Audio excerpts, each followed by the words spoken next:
La loi handicap est entrée en vigueur le 1er janvier 2006 et oblige tout établissement d'au moins 20 salariés à employer l'équivalent de 6% de travailleurs handicapés. Si pour certains c'est une obligation, pour d'autres c'est une volonté toute humaine.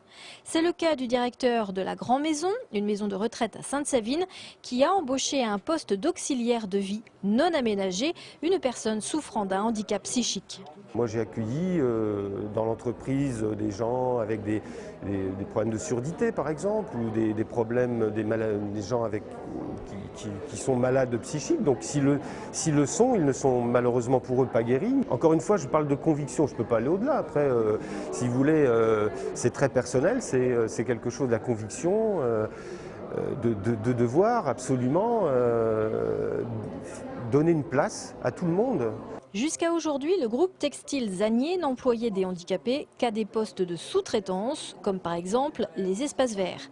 Alexandra Bilinski est venue ce matin au mini-forum avec la volonté de proposer dorénavant aux handicapés des postes dans le secteur ciblé du textile. On avait peu de renseignements et on n'avait pas forcément de CV ou autre de personnes handicapées.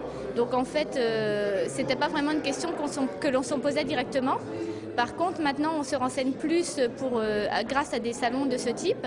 Si du côté des entreprises, l'enjeu peut être perçu de façon mercantile avant tout, puisque les entreprises n'embauchant pas de handicapés doivent payer une contribution annuelle à un fonds commun pour l'insertion, du côté travailleurs handicapés, l'enjeu dépasse largement l'aspect financier. C'est quelque chose de très important moralement, plus même que financièrement.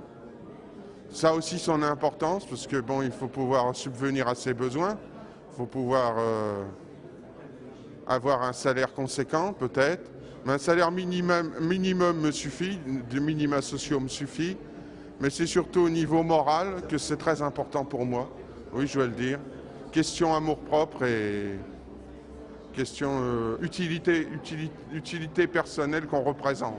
À savoir qu'en 2010, les entreprises qui n'auront réalisé aucune action en faveur de l'emploi de handicapés verront leur contribution à l'AGEFIP majorée, à savoir 1500 fois le SMIC horaire pour tout handicapé manquant dans le but d'atteindre le quota de 6%.